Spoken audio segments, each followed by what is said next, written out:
Hello everyone, पुन्हा एकदा स्वागत आहे तुमचं राजश्री ऑल इन वन चॅनलमध्ये। आज आपण आपल्या या रेसिपीमध्ये बनवणार आहोत आणखी एक उपवास स्पेशल पदार्थ, तो म्हणजे राजगिऱ्याची भाजी।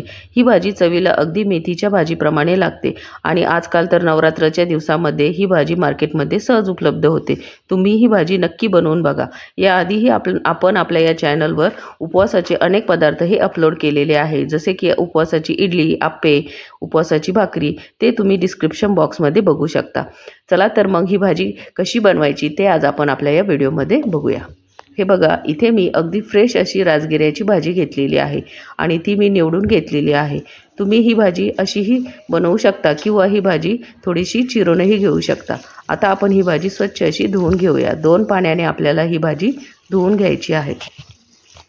भाजी तुम्ही एकदा नक्कीच बनवून बघा। घरातील व्यक्तींना समजणारही नाही की ही राजगिऱ्याची भाजी आहे आणि नवरात्रीच्या दिवसामध्ये ही तर सर्वांनी आवर्जून खाल्लीच पाहिजे। ज्यांना उपवास आहे त्यांनीही आणि ज्यांना नाही त्यांनीही। हे बघा, इथे मी ही भाजी स्वच्छ अशी धुवून घेतलेली आहे। आता आपण ती निथळत ठेवूया।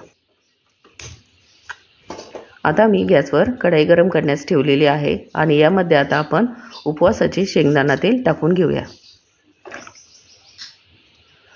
तेल छान असे गरम झाल्यानंतर आपल्याला यामध्ये जिरे टाकून घ्यायचे आहे।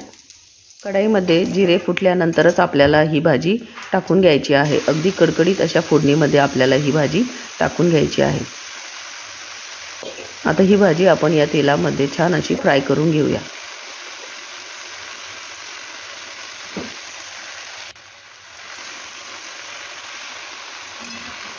या भाजीची टेस्ट ही अगदी मेथीच्या भाजीप्रमाणेच लागते।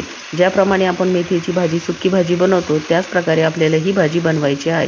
फक्त यामध्ये आपल्याला लसूण हा वापरायचा नाही आणि शेंगदाणा तेल, जे उपवासाचे शेंगदाणा तेल आणि सैंधव मीठ वापरूनच आपल्याला ही भाजी बनवता येते। हे बघा, इथे आपली भाजी छान अशी तेलामध्ये फ्राय झालेली आहे।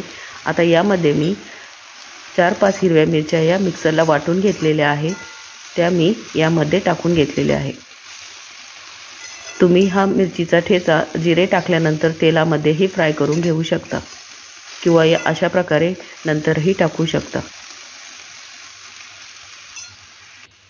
आता ही भाजी आपण मीठ टाकून अशीही खाऊ शकतो, पण जर तुम्ही यामध्ये 2 ते 3 चमचे शेंगदाण्याचा कूट टाकला तर ती चवीला आणखीनच छान लागते। यामध्ये मी 3 चमचे शेंगदाण्याचा कूट टाकून घेतलेला आहे। आता यामध्ये आपण चवीनुसार सैंधव मीठ टाकून घेतलेले आहे। आता आपण गॅसची फ्लेम ही कमी करून घेऊया। भाजी ही खूपच कवळी असेल तर ती तेल मिठामध्येही छान अशी शिजते, पण इथे आपण भाजी निवडताना काही काड्याही घेतलेल्या आहे आणि त्या छान अशा शिजाव्या यासाठी यामध्ये आपण 1 घोटभर पाणी टाकून घेऊया। अगदी थोडेसे पाणी आपल्याला यामध्ये टाकून घ्यायचे आहे। आता आपण हे झाकण ठेवून 5 मिनिट छान असे शिजवून घेऊया।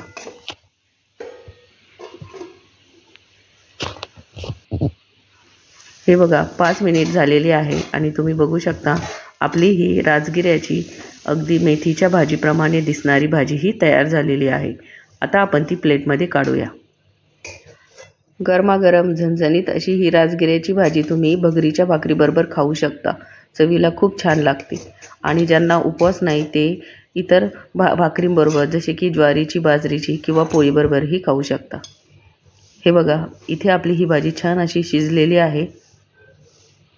तुम्हाला जर माझी ही रेसिपी आवडली असेल तर माझ्या या चॅनलला लाईक, शेअर आणि सबस्क्राईब करा आणि माझा हा व्हिडिओ तुम्ही तुमच्या मित्रांमध्ये आणि नातेवाईकांमध्ये नक्की शेअर करा।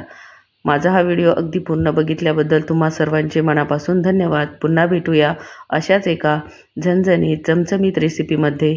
तोपर्यंत मस्त खा आणि हेल्दी रहा।